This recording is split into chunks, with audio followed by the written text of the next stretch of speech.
Yes, you're welcome to join us. You probably have to just over there. Okay. Good afternoon. Thank you very much for turning up. It must be the charm of Paul and the topic. The topic. Dr. Paul Bellman is from Cardiff. He's a reader in media and communication studies. He writes extensively on almost every subject I can see. Representative books including martial arts studies, Reading Rachel, Beyond Bruce Lee, Culture and the Media, Theorizing Bruce Lee, Deconstructing Popular Culture, and Post-Marxism versus Cultural Studies. On top of that, he's also an experienced Tai Chi practitioner. So he's basically experiencing such cross-cultural communication on a daily basis. I guess, like me, you probably can't wait to listening to his speech, so I won't waste the time here. So let's welcome Paul for giving us this talk. Thank you. Okay, thank you very much. I did circulate a written paper, right, but it doesn't matter. I had to write it out longhand in order to work out what I actually thought. So I've written it out longhand, and then I'll talk to it. And I've done a Prezi, which may or may not work. I tried to open last night when okay, well. Anyway, so it doesn't. It's just something to look at, really, as we go along. So if you who's seen the film Butterfly, the Cronenberg film? Fantastic. Okay, so my starting point for this, I'll just put this on. I'll see, it keeps doing this. This is the problem we have here. So maybe I shall. Let's not rely too much on this. Let's not worry too much about it.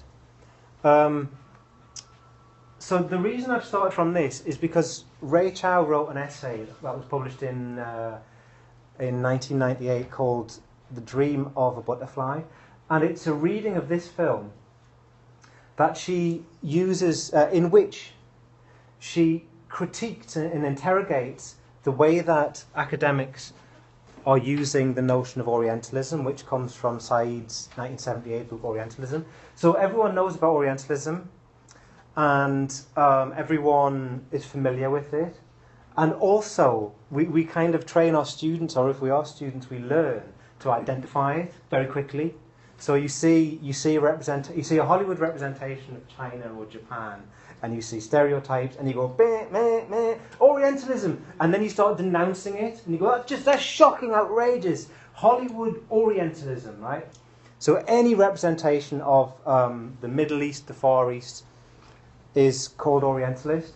And Chow takes this and says, hang on a second, is that the full story, really? Is that all we should be doing with the idea of Orientalism? So she does the very cheeky thing of, but this is classic kind of Ray Chow. She'll juxtapose two different sorts of problematics that are meant to be, that are sort of similar but have often kept separate. So she uses, she explores this film, Butterfly by David Cronenberg, which is based on a play by David Henry Hwang. And in order to think about desire, right? Because this is a film about cross-cultural desire. This is a film about a Western diplomat who falls in love or in lust or in idolization of a Chinese. So this is the first encounter of a Chinese opera singer. So this is Li Ling Song, which you can't really see, but that's okay. And it really doesn't matter that much. Well, okay. So what Chow does in this is she argues that Cronenberg is actually stripping back the bare essentials of the narrative to think about desire itself. And as one of my PhD students pointed out to me the other day, this film came out in '93.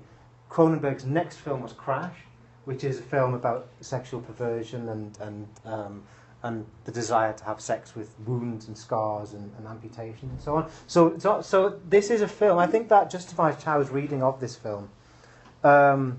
as a film that is essentially about desire, and it's kind of, she says that it problematizes the notion of Orientalism, because there is Orientalism in it, definitely.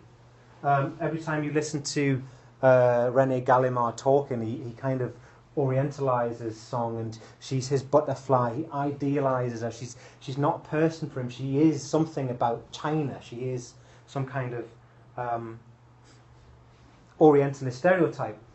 But Chow points out there's also desire running in different directions. There are all different sorts of desires at play in this film, and as we learn towards the end of the film, she, when she is revealed as a he, professes a kind of love for René Gallimard. So the desire has gone in two different directions. And so Chow explores this, the sense of seduction. So straight away it's not about Orientalism as some kind of terrible crime, some kind of terrible fetishistic sort of stereotyping of the other.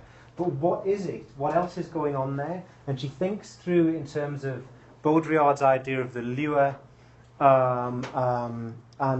Lacan's idea of the lure and Baudrillard's idea of seduction.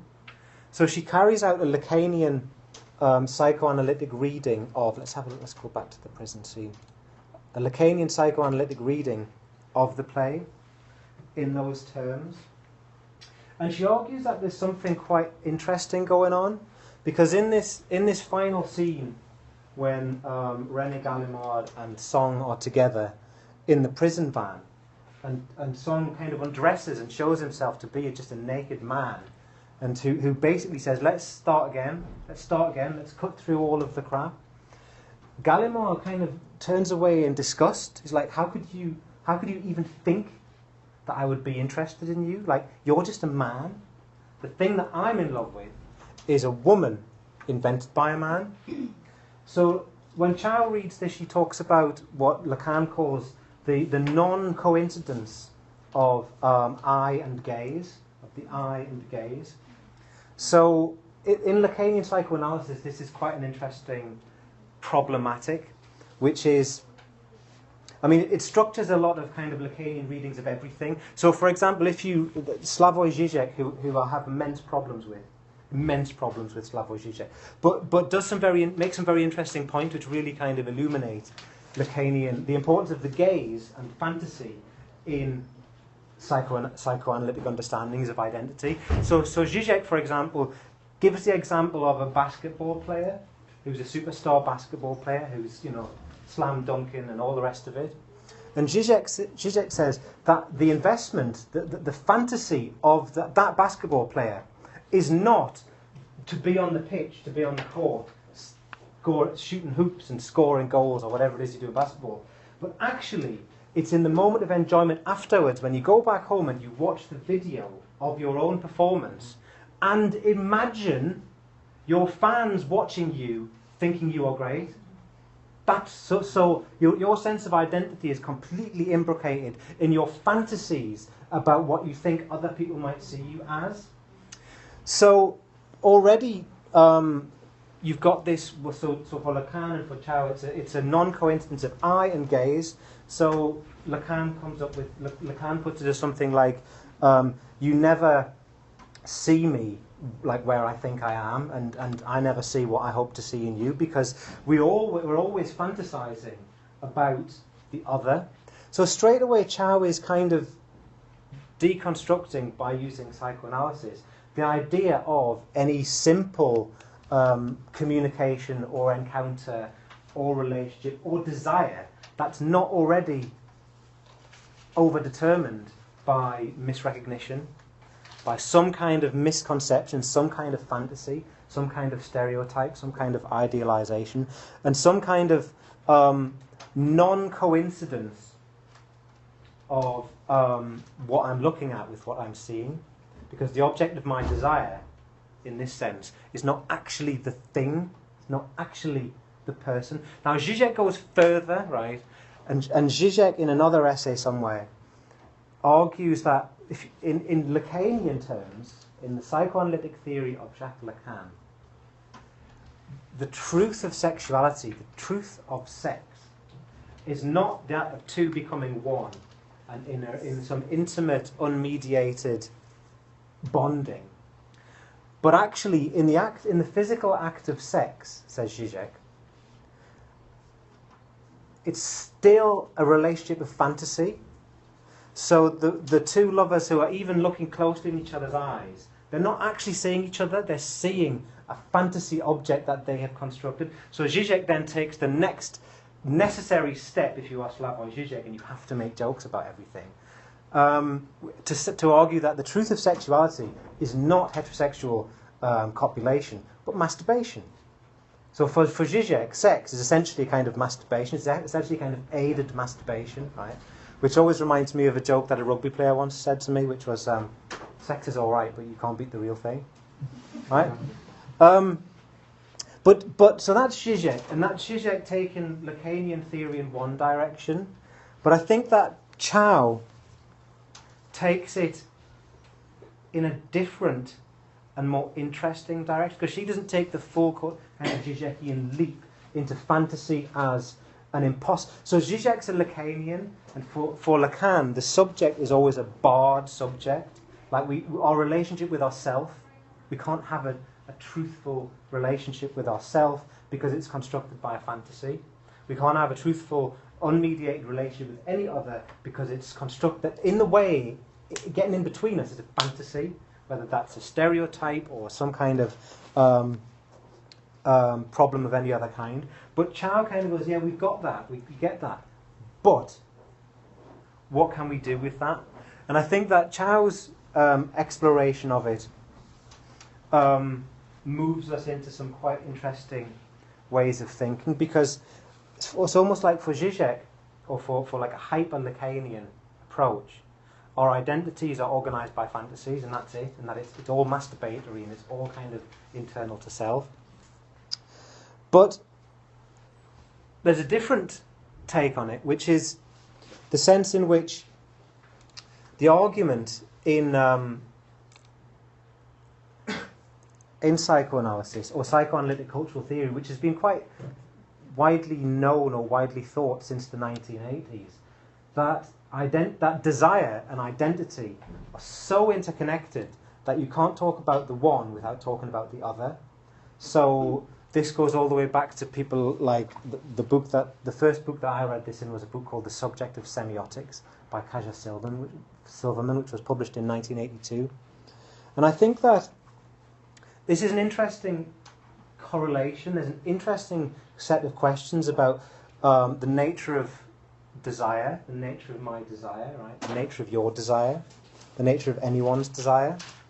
And we tend to think that our desires sort of arise spontaneously within us somehow, or if the kind of mainstream treatments of desire are generally kind of Darwinian and evolutionists. Like we haven't moved on from like Desmond Morris or whoever it was who wrote The Naked Ape, right? It's like that we are attracted to people for biological reasons of the survival of the species and all of this kind of stuff.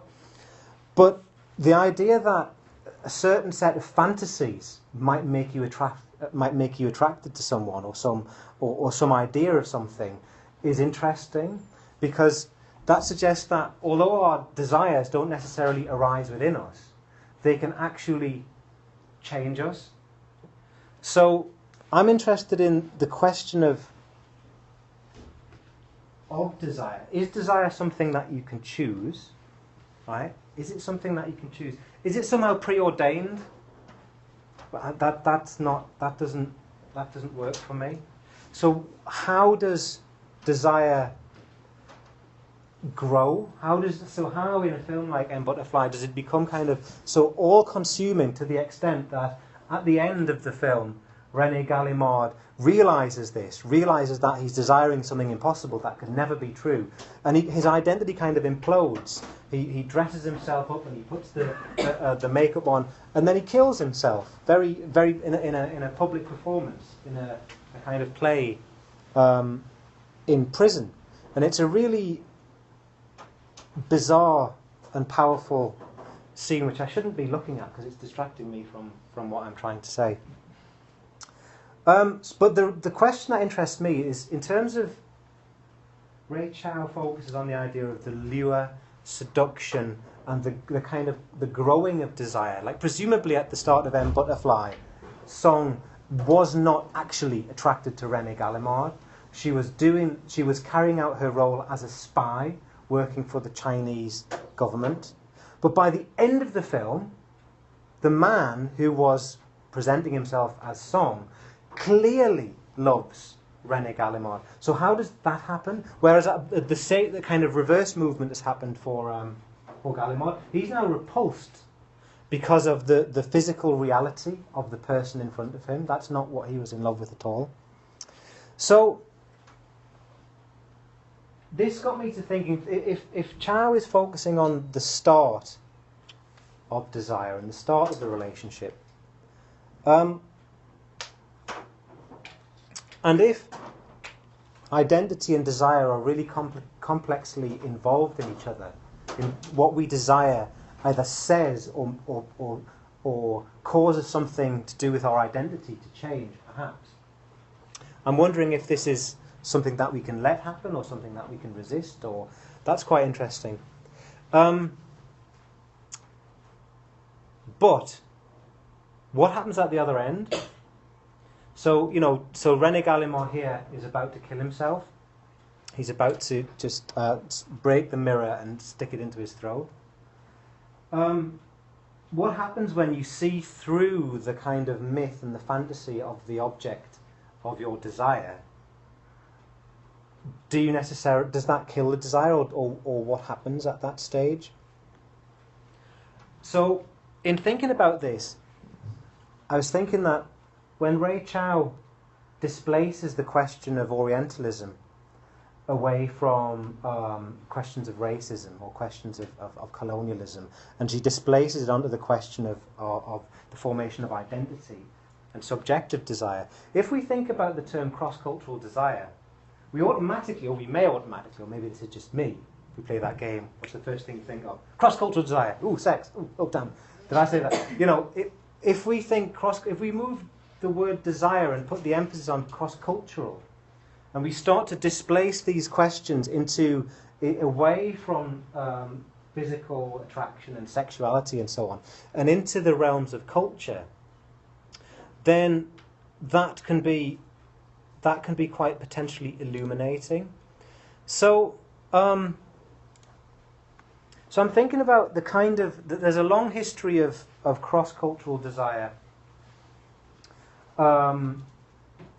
which is the Western interest in, say, supposedly mystical cultural practices from China, as exemplified by something like Tai Chi Chuan. So there are some people doing a Tai Chi form in Shanghai. And this kind of image of China has proven to be extremely attractive to Westerners.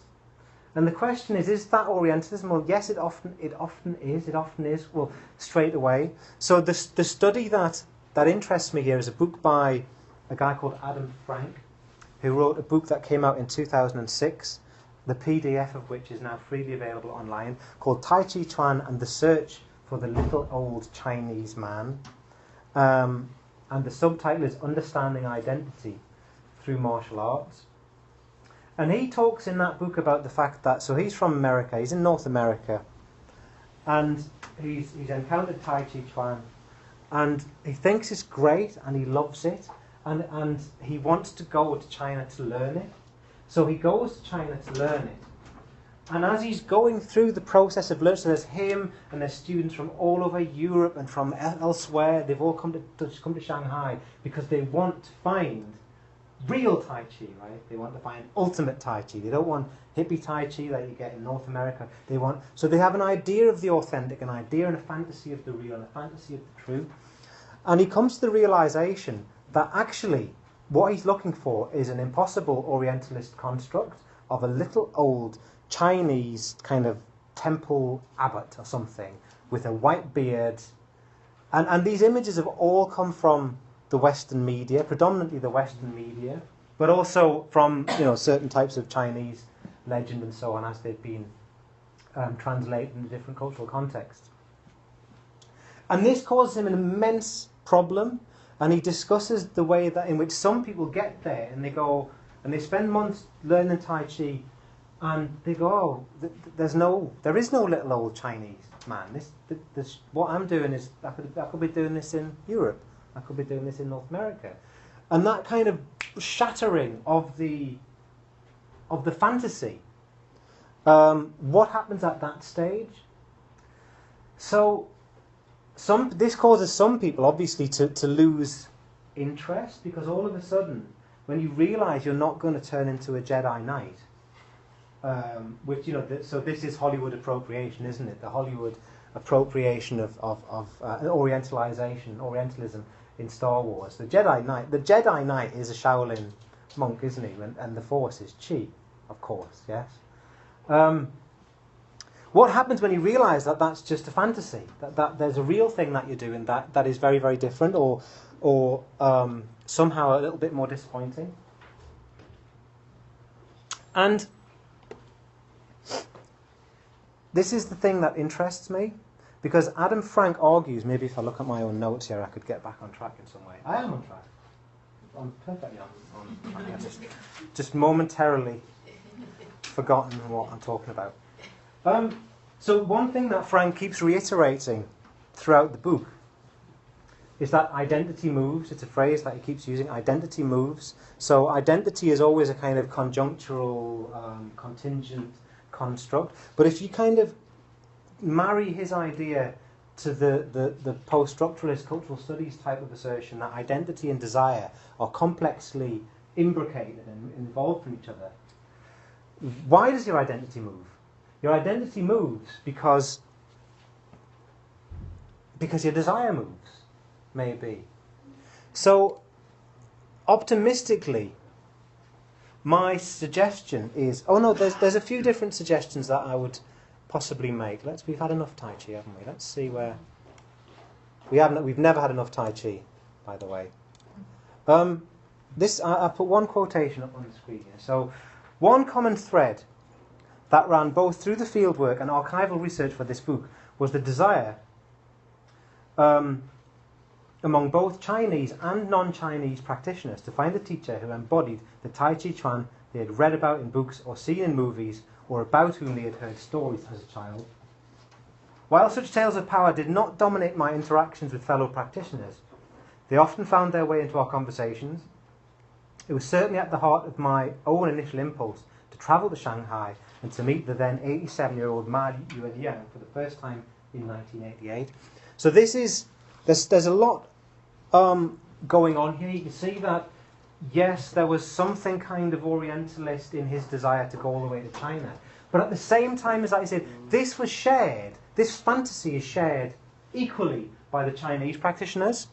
So it's not a kind of Orientalism in the same sense, but it's a romanticization of the past, a fetishistic kind of overvaluation of the past that you see being kind of capitalized upon today. We were just talking about this earlier, the way that the Shaolin Temple has been turned into it's like a Disneyland sort of tourist resort, the way that martial arts like Wing Chun in Hong Kong have gained intangible cultural heritage status in UNESCO. These things are all being commodified, their histories are being produced and invented. So this, I think, kind of cross-cuts the Orientalist claim or problematizes it. Like the Chinese practitioners are just as Orientalist as the Western pilgrims who go to China to learn it.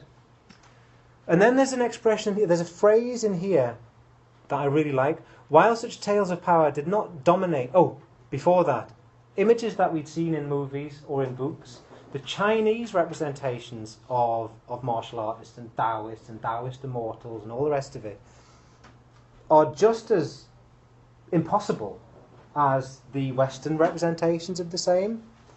So we'd all seen the same movies, we've all heard the same stories. That's East and West, that's Chinese and non-Chinese. But this is the expression that I like. While such tales of power did not dominate my interactions with fellow practitioners, they often found their way into our conversations.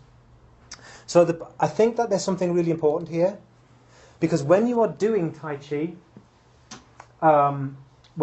particularly if you're doing push hands, so push hands, Where am I? Push hands. I'll show you some push hands. If I can just find me. Actually, I could have done this, couldn't I? But this is probably crashed in some way. Yeah. So this, yeah. I don't know why it's doing this, but there you go. So if we go to, this isn't push hands. This is Tai Chi wrestling, which is just it's an exercise. It's just an exercise. When you're doing this kind of thing, you're doing this kind of interaction with a partner, you cannot preserve the normal things, the normal sense of self, your normal intentions, your normal plans. And I've practiced many different martial arts, and I've been involved in many different types of sparring. And Tai Chi push hands is quite unique in the sense that you really can't have a strategy. You have to go absolutely where the force goes, where the gaps go, where the gaps arise, and so on and so on. You never meet force with force, you have to yield to it. And the whole training is in this kind of postural sensitivity. So Adam Frank takes this idea and argues that that in these moments, not this moment, this is a bit messy. This is someone just getting chucked around actually by their instructor. In these moments, identity is completely gone, right? And he's not purely a hippie in that sense of like, you know, merging with the Tao or something like this. But if we tie this back to the observation that these kind of discourses don't intervene in our practice. So when you're practicing push hands, when you're practicing Tai Chi, you're not thinking about films. You're not thinking about Orientalist fantasies. You can't be. There's a very different set of things going on here in these encounters, which is kind of non-mediated. All of the discourse, all of the ideology, in a sense, falls away. I don't think that it falls away when you're doing the Tai Chi form. So Adam Frank argues that wherever you are in the world, when you're doing the Tai Chi form, he argues that you've got this kind of sense of like you're engaging somehow with, you know, with ancient China, right? And you're getting a feel for Chineseness, which I think is probably true. When you're doing the solo movements, then there's all sorts of stuff going through your head. When you're doing any kind of two-partner interaction, it's very different. So Adam Frank argues that these kind of myths and ideologies and fantasies don't dominate practice.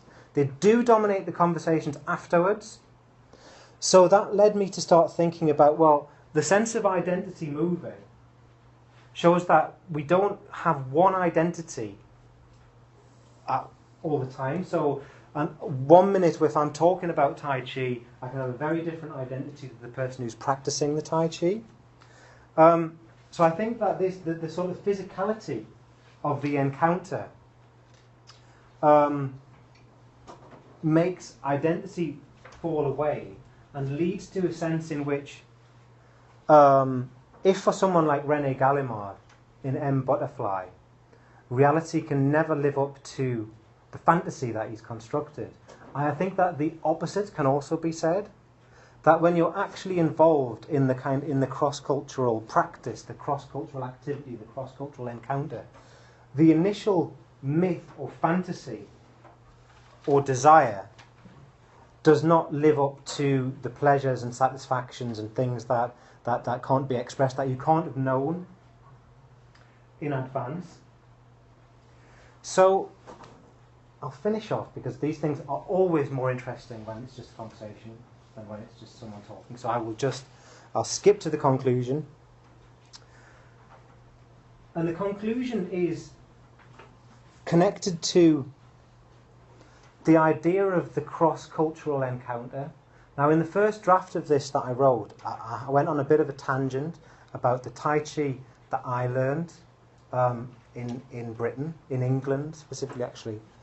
And thinking about it was kind of 3 generations removed from any Chinese teacher. And so I was thinking, when I was writing that particular draft, you know, when you go off kind of down on a different tangent to the one that you really want, it becomes confessional in that sense. I was thinking, well, what do I say about how can the Tai Chi that I have learned be regarded as a cross-cultural encounter. And then I thought, aha, I'm making the assumption that culture is a thing, that culture is a noun, right? Like it's a thing that you can own, like you can pick it up and put it in your pocket, like it's my thing that I own. But if we just change our understanding of culture slightly and changing it less from noun object to verb process, then you can see that culture is something that happens. Culture is something that happens in encounters. So I think that this enables us to kind of bypass a lot of the fights that we get into about things like Orientalism, because in the Tai Chi that I practiced, there was very little China involved. There was very little. There was Chinese terms, but there's very little reference to China. There was very little hippie shit. There was very little Taoism. There was very little mysticism. And so that was and wasn't an encounter with something that was cross-cultural. Right? At times, it felt bizarre because I was thinking, well, is this actually Tai Chi? Is this a real thing? Is this just something that they've made up? Like, so I felt compelled when I went to Hong Kong to have it verified. Like, as I presented myself, like, is this what I'm doing now? Is this Tai Chi? Like, because it just didn't. I needed that kind of cross-cultural verification or validation. But I think that it's important not to essentialize around categories or to fantasize around categories like China or the West, Europe or North America or whatever, because actually the processes and the practices are quite translatable. And I think that in the conclusion to that particular written version that you have there, I kind of move it back from the psychoanalytic thinking about identity and more into the Derridian deconstruction of ideas like a fixed identity or a sense of culture as property. Because the one thing that Derrida, and this is Derrida all the way from the very early books when Derrida was writing in the 70s, Derrida argued that there is always difference, there is always cultural difference, even within this. I'm adding the word cultural here. This Derrida doesn't say cultural difference. I'm saying there is always cultural difference, even within supposedly the same culture. There's always difference, and difference always. It's like differential heating of the Earth's surface produces wind, and as we've noticed today, and produces kind of different forces. Difference produces kind of attractions and repulsions and forces and so on. And Derrida's argument was that really one of the biggest dangers is to reduce difference to opposition. So even, in a sense, even accepting the binary, the Orientalist binary of the West and the rest, or Asia and not Asia, or Chinese Tai Chi and not Chinese Tai Chi, you're already involved in what are ultimately political and politically dodgy categories. You know, if you're going to insist on an essential difference between, this is where we talked about authentic, didn't we? Yes, we did, just before we started, Jan. We talked about, I think that this restaurant that we're going to tonight is the most authentic. And then the conversation of, what do you mean authentic? And this is if you ever kind of suggest to an Italian that there might be such a thing as good pasta outside of like 5 miles of where they were born, they just go, what? Are you mad? And you can't get Italian food in Britain, to which the only response is, I think that the Italians who moved to Britain and cook that food might be hurt by the suggestion that what they are now cooking is not Italian. So yeah. So this whole process is me using Ray Chow's thinking about sexuality and gender to think about cross-cultural encounters and to work out ways of engaging with them, theorizing them, understanding them in ways that you don't just judge something and go, that's Orientalist, but that's okay. That's Orientalist because it's Hollywood, right? Or because but that's not Orientalist because it's in an art gallery and it's an installation and it's got, sound effects with it. I don't like that kind of thing. But at the same time, it's kind of working out how do we move on from these core problematics of things like post-colonialism and cultural studies. There's some more Tai Chi there. I think I might end by showing you me getting hit in the head. This is me getting hit in the head. Wham! Right. And the good thing about that is that was an authentic Sao Choi from Choi Li Fut. So not just any hit in the head, but an authentic bang! So I'm going to end on a bang. I'll stop there and ask me anything you like, and I'll do my best to answer. Thanks very much.